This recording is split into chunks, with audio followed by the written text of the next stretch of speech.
சித்திரை, வைகாசி, ஆனி, ஆவணி,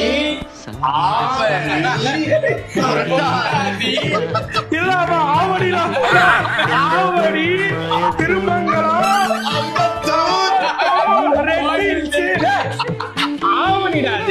சித்திரை, வைகாசி, ஆனி, ஆவணி,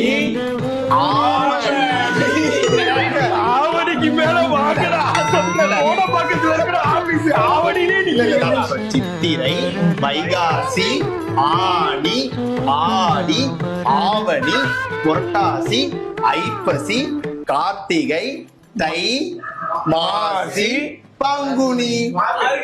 மார்கழி மாசம் மார்கழி மாசம் கொஞ்சம் பிஸியா இருப்பான், அதனால மார்கழியை மட்டும் விட்டுருவான்.